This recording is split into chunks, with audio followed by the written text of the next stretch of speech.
तो चलो यार स्टार्ट करेंगे एक्सरसाइज 10.2 के एग्जाम्पल। तीन ही एग्जाम्पल हैं और तीनों आज कवर कर लेंगे बढ़िया तरीके से। एग्जाम्पल को क्वेश्चन की तरह ट्रीट किया करो।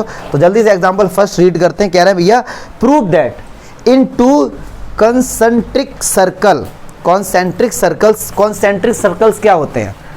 जिनके सेंटर सेम होते हैं। अगर एक सेंटर करके इनफाइनाइट नंबर ऑफ सर्कल बन सकते हैं, तो ये सेंटर है एक सर्कल, ये रेडियस बढ़ाते जाओ, इनफाइनाइट नंबर ऑफ सर्कल्स बनते जाएंगे, तो ये सारे सर्कल को क्या बोलते हैं? कॉन्सेंट्रिक। सबका कंसंट्रेशन केवल एक ही पॉइंट पर है। ठीक है डियर? ठीक है, तो कह रहे हैं टू, इसका डायग्राम दिया गया है।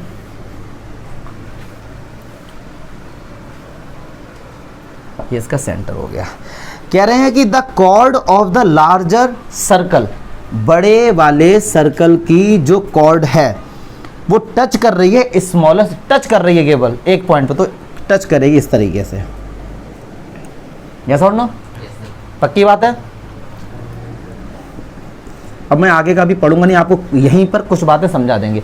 इसका मतलब जो AC है वो टेंजेंट है छोटे वाले सर्कल के लिए, पक्की बात है, और AC है बड़े वाले सर्कल के लिए कॉर्ड है। क्लियर होनी चाहिए ये। आगे बढ़ते हैं।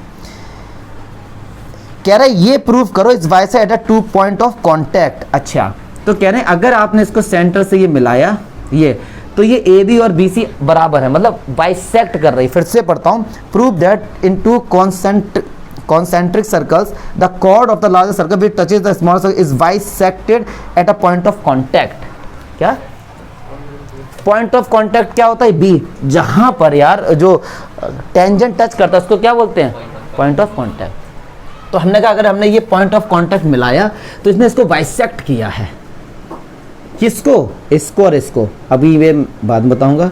मतलब जैसे इसने आपने B पॉइंट इस सर्कल को टच किया है, तो ये कहना है कि AB बराबर BC होगा। ये प्रूफ करना है आपको, बस आपको ये प्रूफ करना है। क्लियर है? बच्चों वाला क्वेश्चन 1 नंबर में आता है केवल। चलिए, अगर ये सेंटर है, अगर मैं O से B को मिलाऊं तो क्या ये एंगल 90 होगा? प्रूफ किया है भाई 10.1 में, हमने प्रूफ किया है हमने ये बात कि अगर हम टेंजेंट कर्व जो पॉइंट ऑफ कांटेक्ट होता है उसको मिलाते हैं सेंटर से तो एंगल 90 बनता है। ठीक है? और हमने 9th में ये भी पढ़ा, कल मैंने इंट्रो पार्ट में बताया था कि अगर ये कॉर्ड है और इसके सेंटर से 90 का एंगल बनाते हैं तो ये बाइसेक्ट करता है। पढ़ा है ना डियर? तो अब या तो अगर प्रूफ करके दिखाना तो इस तरीके से दिखा दो। यहाँ पे ट्रायंगल लेंगे OAB और एक ट्रायंगल लेंगे OBC। सुनो ध्यान से, OB बराबर OB, पक्की बात है? ठीक है। एंगल B बराबर एंगल B, क्यों? हमने पढ़ा है बाय द थ्योरम। ठीक है। OA बराबर OC, रेडियस, तो साइड एंगल साइड से नहीं, RHS से, सॉरी RHS से, क्यों? 90 के सामने। तो ये दोनों ट्रायंगल आपस में क्या हो गए? तो CP CT से क्या AB बराबर BC नहीं हो गया? क्लियर है? या तो ऐसे कर लो, बट NCERT में ऐसे नहीं है, उन्होंने डायरेक्ट लिखा बाय द थ्योरम। क्योंकि 9th क्लास में हमने पढ़ा है किसी भी कॉर्ड पर सेंटर से 90 डिग्री अगर हम लोग ड्रॉ करते हैं तो वो उसको बाइसेक्ट करता है बाय द थ्योरम। हमने थ्योरम का प्रूफ कर दिया। जैसे करना चाहो वैसे करके आ सकते। क्लियर है? मुझे नहीं लगता इसमें कोई डाउट होगा। एग्जाम्पल 2 है, बढ़िया, उसको देखते हैं। उसको मैं अपने तरीके से करेंगे। अपना तरीका बोले तो देसी तरीका। चलिए एग्जाम्पल 2 देखते हैं। कह रहे हैं इसको अपने तरीके से करेंगे, 1-2 लाइन के अंदर आंसर आ जाएगा। ठीक है? प्यार से करेंगे। 2 टेंजेंट्स CP, ये सब डायग्राम दिया गया, तो जल्दी से तो इसका डायग्राम बनाइए। देसी तरीके से करेंगे, हमने जो पढ़ी है थ्योरम उनका यूज़ करके आराम से। एक ये सर्कल हो गया, सर्कल का ये यहाँ पे कहीं सेंटर है O। ठीक है डियर? पकड़ो जरा ये। अब इसके बाहर एक कोई पॉइंट लिया हमने, एक्सटर्नल पॉइंट, इसका नाम क्या है? T, और इससे 2 टेंजेंट ड्रॉ करे हैं, 1 और 2। ठीक है?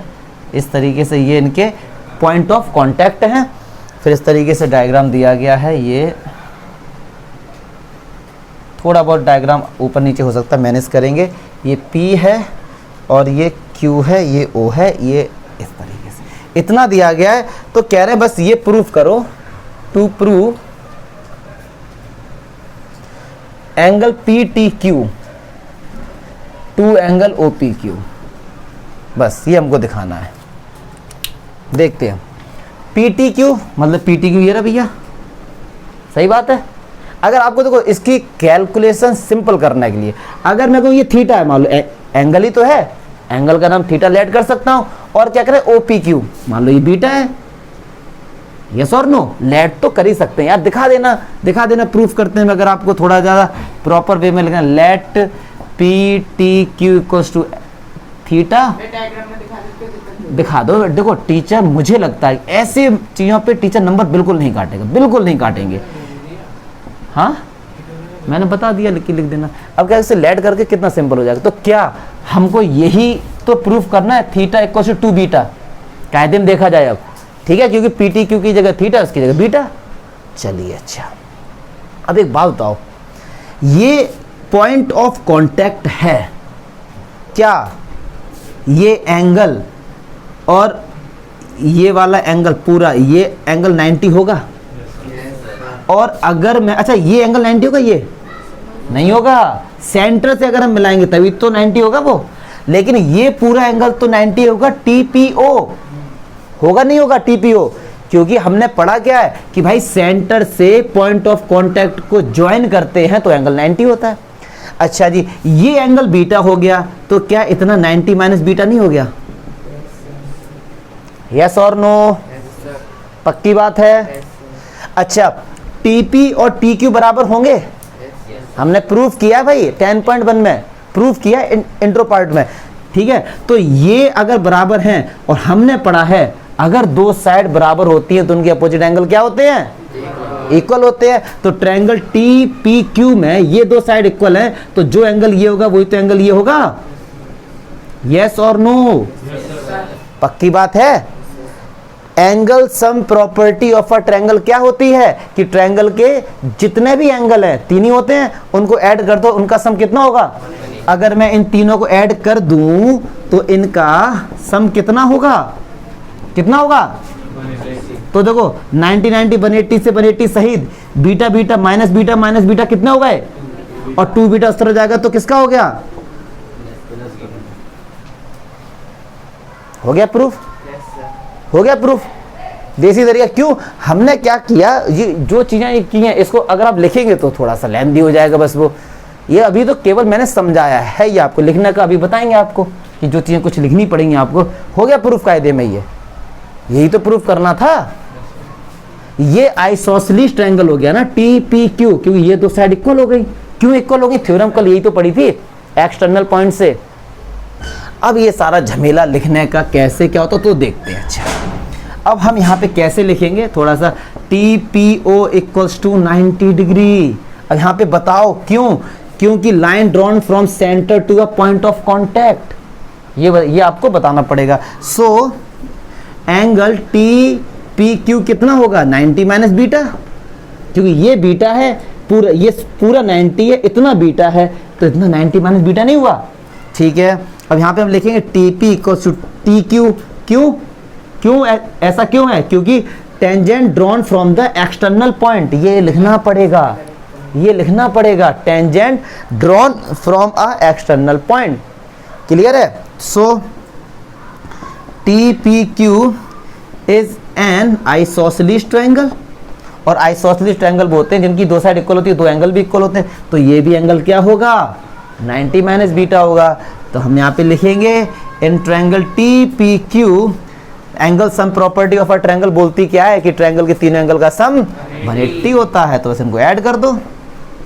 ये थोड़ा एक प्रॉपर वे हो गया लिखने का। अगर नंबर वाली बात करते हैं, लॉजिक वाली बात पे, तो वहीं पे हो गया था। तो 90 90 180 माइनस बीटा माइनस 2 बीटा, 180 से 180 कैंसिल हो गया, माइनस 2 बीटा उस तरफ जाएगा तो किसका हो गया? अब बाद में लिख दो थीटा को PTQ और इसको TOPQ। ये है तरीका लिखने का। क्लियर है? हुआ क्यों नहीं था? क्लियर है? तरीका समझ आया? बस कर लो। मोस्ट इंपॉर्टेंट एग्जाम्पल 3 कह रहे हैं यार PQ is a cord of a length 8 centimetre. PQ की लेंथ कितनी है? Who is that? 8 centimetre. PQ कितनी है? 8 सेंटीमीटर। ठीक है, रेडियस 5 सेंटीमीटर, ओके चलेगा। द टेंजेंट, ठीक है सब। Find the length TP, TP find करनी है, टीपी फाइंड कर। दो तरीके से बताऊंगा, एक तो बताएंगे यूजिंग पाइथागोरस थ्योरम, एक बताएंगे चैप्टर 6 का यूज करके सिमिलैरिटी से। दोनों तरीके से एनसीईआरटी में बताया गया, दोनों तरीके से हम लोग भी करेंगे। अच्छा, अब एक बात बताइए आप जरा, खैर बता देता हूँ, उस एनसीईआरटी में तो उन्होंने केवल डायरेक्ट लिख दिया ये चीज़। अच्छा, क्या PTO, अगर मैं यहाँ पे सॉल्यूशन की बात करता हूँ और ध्यान से देखेंगे, PTO और ट्रायंगल TQO, क्या ये दो ट्रायंगल कॉन्ग्रुएंट नहीं हैं? हमने पढ़ा कैसे, OP बराबर OQ, क्योंकि रेडियस TO कॉमन और TP बराबर TQ होता है। ठीक है डियर, तो ये दोनों ट्रायंगल आपस में क्या हो गए, कॉन्ग्रुएंट हो गए। या फिर इस तरीके से भी कि ये 90 90 कैसे भी दिखा सकते हो। अगर ये दोनों ट्रायंगल कॉन्ग्रुएंट हैं तो पक्की बात है CPCT से कि ये दोनों बराबर होंगे। क्लियर है? एंगल T, ये मैंने थोड़ा वैसे लिख दिया, अगर इनको दिखाएंगे तो एंगल T बराबर ये इसके आएगा, पक्की बात है। अभी समझा रहा हूँ, केवल लिखने का तरीका बता दूंगा, क्योंकि मैं बिलीव करता हूँ नॉलेज पे। लिखना है ना, तुम लोग देख लेना, ये दोनों बराबर हो गए, पक्की बात है। अगर ये दोनों एंगल बराबर हो गए तो क्या आप ये बोल सकते हैं कि TO एंगल बाइसेक्टर है? जो TO लाइन है वो पूरे T को बाइसेक्ट कर रही है, यस और नो? अच्छा, तो PTQ क्या आइसोसेलेस ट्रायंगल नहीं है? सही बात है, क्यों है? क्योंकि ये इसके बराबर है। क्लियर है ना? PTQ आइसोसेलेस ट्रायंगल है, और हमने क्लास 9th में पढ़ा है कि आइसोसेलेस ट्रायंगल में अगर एंगल बाइसेक्टर हम ड्रॉ करते हैं तो भाई वो 90 पर आता है और इस लाइन को भी बाइसेक्ट करता है, तीसरी लाइन को, और ये किस पे आता है, 90 पर आता है। क्लियर है? क्लियर है? और वैसे भी अगर ये 90 है तो ये भी 90 होगा, और रेडियस से अगर किसी कॉर्ड पर 90 डिग्री के एंगल बनाते हैं तो इसको बाइसेक्ट करता है। तो PQ कितना बोल रहे हैं, 8 सेंटीमीटर, तो क्या ये 4 सेंटीमीटर नहीं है? यस और नो? है कि नहीं है? लॉजिक समझो, अभी केवल मैंने बताया, लिखने का तरीका पे मैं बता दूंगा वो भी, ठीक है? तरीके समझो पहले कि एनसीईआरटी में कैसे बताया कि ये 4 है और ये 4 है। ठीक है, फिर से एक बार देखिए, ये दो ट्रायंगल को कौन कौन से, PTO और TQO को कॉन्ग्रुएंट दिखा सकते हैं। जब हमने दिखा दिया तो CPCT से ये एंगल बराबर हो गए। अगर ये एंगल बराबर हैं तो इसका मतलब क्या, ये लाइन बीचों बीच से गई है, मतलब बाइसेक्ट किया है। और आइसोसेलेस ट्रायंगल में अगर एंगल का बाइसेक्ट करते हैं तो वो हमेशा 90 पर आता है। तो ये एंगल 90 हो गया, और जब ये एंगल 90 है तो फिर ये एंगल भी 90 होगा। तो मतलब O से रेडियस से कॉर्ड पर 90 बनता है तो इसको बाइसेक्ट करता है। क्लियर है ना? तो ये 4 हो गया। चलिए, अब ये 4 और ये 4 हो गया, तो ये देखिए 90 के सामने अगर इस ट्रायंगल को देखूं मैं, PRO को देखो, PRO को देखो, ये 4 सेंटीमीटर, ये 5 सेंटीमीटर, पाइथागोरस थ्योरम से क्या ये 3 सेंटीमीटर हो जाएगी? क्यों? 5 का स्क्वायर 25, 4 का स्क्वायर 16, 25 से 16 क्या 9, और 9 का क्या हो गया 3। मैं बताया लिख के बताऊंगा, जो छापने वाले बच्चे बैठे उनके लिए भी बताऊंगा, लेकिन पहले कंसेप्ट समझो केवल। ठीक है, ये हमारा 3 हो गया। क्लियर है? अब सुनो जरा, क्या एंगल TPO 90 है? क्यों? हमने थ्योरम प्रूव की है, सेंटर से पॉइंट ऑफ कांटेक्ट को जैसे ही ज्वाइन किया एंगल 90 होता है। क्या फिर मैं TPO को TPR प्लस RPO लिख सकता हूं? मुझे नहीं लगता इसमें कोई डाउट होगा। क्लियर है? अब एक लॉजिक है और उस लॉजिक को प्यार से समझना। अगर मैं ट्रायंगल की बात करूं, triangle TRP television rating point, जो हम लोग पढ़ते थे TRP। अब सुनो ध्यान से, TRP को देखो, अगर ये एंगल 90 है TRP में, तो क्या इन दोनों का सम 90 नहीं होगा? क्योंकि ट्रायंगल के तीनों एंगल का सम कितना होता है, 180। अगर इनका 90 तो क्या इन दो का 90 नहीं होगा? बिल्कुल होगा। तो इन दो का क्या नाम लिखेंगे, angle TPR plus RTP equals to 90। Clear है? समझते चलना। ये भी 90 है, ये भी 90, क्या ये आपस में इक्वल हो गए? यस और नो? ये इक्वल हो गए, इनको लिखो। अब ये इक्वल हो गए, इनको लिखो जल्दी से। तो TPR plus RPO equals to TPR plus R T P, तो टी पी आर से टी पी आर कैंसिल, तो R P O, R P O ये वाला मान लो ये 1 है, और आर टी पी और आर टी पी ये वाले एंगल बराबर हो गए। मुझे बताओ यहाँ तक यस सर हुए हैं या फिर नहीं हुए हैं, क्लियर है। अब दो ट्रायंगल को फोकस करो, ट्रायंगल पी टी आर और triangle P R O, P T R और पी आर ओ। इसमें देखो एंगल आर बराबर एंगल आर 90, यस और नो, दोनों 90 है। अच्छा, इसमें एंगल टी जो आ रहा है और इसमें जो एंगल पी आ रहा है बराबर है, हमने प्रूफ किया है, देखो ना प्रूफ किया हमने यार, तो हम ये प्रूफ कर चुके हैं। तो किसी भी दो ट्रायंगल को सिमिलर दिखाने के लिए अगर दो एंगल इक्वल हैं तो क्या वो सिमिलर हैं? नाम देखो कैसे लिखेंगे, P T R similar triangle, angle R बराबर एंगल आर के, एंगल आर सबसे एंड में आ रहा है तो एंगल आर सबसे एंड में आएगा। टी किसके इक्वल है? पी के, टी बीच में आ रहा है तो पी भी बीच में आएगा। पी आर का काम हो गया, क्या बचा? ओ। और हमने पढ़ा है क्या, अगर कोई भी दो ट्रायंगल सिमिलर होते हैं तो उनके साइड के रेशियो इक्वल होते हैं, पक्की बात है। तो साइड के रेशियो में लिखता हूं यहाँ पे P T upon O P, T R upon P R upon O R, yes और नो। चलिए अब देखते हैं लेंथ, पी टी की तो लेंथ पूछी है, हमको पता नहीं, मान लो एक्स है। ओ पी 5 है भैया। टी आर कितनी, क्या टी आर के बारे में कोई नॉलेज है? छोड़ दो, जब नॉलेज नहीं तो बाद में देख लेंगे। पी आर के बारे में नॉलेज है? 4 है, लिख दो। अच्छा, पी आर कितनी है? 4, और ओ आर कितनी? ओ आर 3, क्लियर है। अब देखो ये तीनों आपस में इक्वल हैं, जब इसकी वैल्यू नहीं पता इसको मारो गोली, तो भी तो ये आपस में इक्वल होंगे, कर दो क्रॉस मल्टीप्लाई, तो 3x इक्वल्स टू 20 और x इक्वल्स टू 20/3। देख लो आंसर 20/3 ही आ रहा होगा, कोई भी एक बच्चा चेक कर लेके, इसको दो तरीके से बताएंगे। ये हमने कर दिया चैप्टर 6 का यूज करके, बहुत सिंपल हो गया है, कोई कैलकुलेशन नहीं हुई है। एक और तरीका बताएंगे यूजिंग पाइथागोरस थ्योरम, उसमें थोड़ा सा लेंथी होगा, बट हम पढ़ते हैं नॉलेज के लिए, इसलिए हमको ये सब नहीं देखना कि सर एक से सॉल्यूशन हो गया। तो आप इसमें डाउट बताओ, होशियार बच्चे हो, लिखने की ये सब बातें लिखते रहना कि ये तो सब सिंपल, कि ये कैसे 90 हो गया, तो समझा देना। पता है कैसे, कि आप ऐसे लिखेंगे, मैं बोल देता हूँ, triangle P T O and triangle T Q O are congruent, so angle this will be this because of C P C T, ठीक है। इतना लिख दो, बड़े बच्चे हो यार आप लोग, ठीक है। फिर हम यहाँ पे लिखेंगे P T Q R isosceles triangle, हमारा क्या isosceles triangle, and T O is the bisector of the isosceles triangle, so it will be 90 degree, ठीक है। ये क्या हो गया? 90 हो गया, और हमको पता है ये दो पार्ट्स में इक्वल भी करता है, ठीक है। तो ये इसके बराबर हो गया, तो ये 8 था, ये 4 हो गया और ये 4 हो गया। पाइथागोरस थ्योरम लगा दी इसमें, तो ये 3 आ गया। इन दोनों ट्रायंगल को सिमिलर दिखा दिया, आ गया भैया, क्लियर है।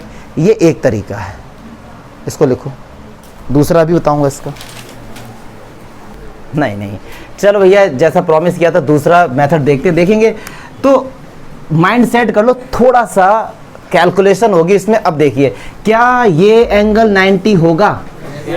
पक्की बात है। ये डिस्टेंस x है मान लो, तो अगर मैं आपसे कहूं ट्रायंगल, इधर से लेता हूं, ट्रायंगल TPO 90 होगा, पक्की बात है। सेंटर से अगर पॉइंट ऑफ कांटेक्ट को ज्वाइन किया तो एंगल 90 बनता है। अगर ये 90 है तो ट्रायंगल TPO में क्या ये हाइपोटेन्यूज नहीं हो गई? हमारे पास OR तो 3 है, क्या TR के बारे में नॉलेज है? नहीं है, तो TR को लेट कर लो y सेंटीमीटर, वही x सेंटीमीटर, क्लियर है। अच्छा देखिए, तो इस एंगल के सामने वाला ये क्या हो गया? पूरा हाइपोटेन्यूज। तो हाइपोटेन्यूज कितनी है? y प्लस 3 का whole square equals to x का स्क्वायर प्लस 5 का स्क्वायर, यस और नो? पाइथागोरस थ्योरम लगाओ ना, इसके सामने ये पूरी हाइपोटेन्यूज, ये और ये, क्लियर है। अच्छा, एक ट्रायंगल देखो TPR, क्या ये 90 नहीं है? 90 के सामने वाला hypotenuse x square equals to 4 का स्क्वायर प्लस y का स्क्वायर। अननोन वैल्यू कितनी है? 2, x और y, इक्वेशन कितनी है? 2। आंसर तो आएगा, कैसे आएगा देखते हैं। एक बात सुनो, हमको निकालना क्या x। एक काम करते हैं, यहाँ से एक्स स्क्वायर की वैल्यू क्या ये है, इसको उठा के यहाँ पुट कर सकते हैं, या इसको उठा के यहाँ कहीं पर भी पुट कर दो। चलो भैया इक्वेशन 1 में पुट करो, y प्लस 3 का whole square equal to X square की जगह ये 16 प्लस वाई स्क्वायर और 5 का स्क्वायर 25। डाउट है तो बताओ ना फिर। यार ये वैल्यू एक्स स्क्वायर की वैल्यू ये थी, इसको उठाया यहाँ पे पुट कर दिया, सब्स्टिट्यूशन मेथड लगा रहा हूँ मैं। चलो खोलो, a प्लस बी का होल स्क्वायर, तो a square plus B square plus 2ab, तो 6y हो गया ये। अब 6y में भी डाउट होगा मुझे पता है, 2 3 जा 6 into Y, 16 plus Y square plus 25, Y square से वाई स्क्वायर शहीद हो गया, ठीक है। 6y 25 में 16 ऐड किया, कितना हुआ 41, और 41 से 9 गया तो कितना हुआ 41 से 9 32, तो y कितना निकल के आ गया 32/6, 2 से काटो 2 3 जा 6, और ये तो y कितना निकल के आ गया 16/3। हमको y नहीं निकालना था, हमको तो x निकालना था। अब कुछ नहीं करेंगे भाई, y की वैल्यू यहाँ पुट कर दो, y की वैल्यू इसमें पुट कर दो, तो एक्स स्क्वायर बराबर 16, y की वैल्यू क्या है 16/3 का होल स्क्वायर, तो एक्स स्क्वायर बराबर ये 16 है, 16 का स्क्वायर 256, 3 का स्क्वायर 9, सही है ना, 16 से 256 होता ना, हो गया ना, गुड। तो चलो 69 जा तो प्लस ही तो कर रहे हैं, गधे ही रहो क्या। 100 मत बोलो यार, 144, तुम चाहते नहीं कुछ सही हो जाए, ठीक है। तो ये हो गया 400 और ये कितना हो गया 9, तो स्क्वायर हटेगा, इस तरफ क्या आएगा अंडर रूट और प्लस माइनस, तो 400 का 20 और 9 का 3। क्या लेंथ कभी नेगेटिव हो सकती है, तो हटाओ ना, आ गया 20/3। क्लियर है। उसमें हमने यूज किया था सिमिलैरिटी, और भैया यहाँ हमने किया है पाइथागोरस थ्योरम का यूज। दोनों में से किसी से भी करके आ जाओ, जो आपको अच्छा लगे, जो आपको अच्छा लगे, आपके ऊपर है। 2 ही सॉल्यूशन है, दोनों मैंने बता दिए, अब श्रद्धा आपकी है, जो आपको अच्छा लगे, ठीक है। कोई डाउट आ रहा है, सुनो, कोई दीक्षा कोई डाउट दिमाग में ऐसा दिख रहा है सर ये बात समझ नहीं आ रही, बताओ पक्का। पायल घोष आ रहा है, क्लियर है, ठीक है। खुशी हैं, हम तो टाइम ही बताने बैठे हैं यहाँ पे, हम तो यहाँ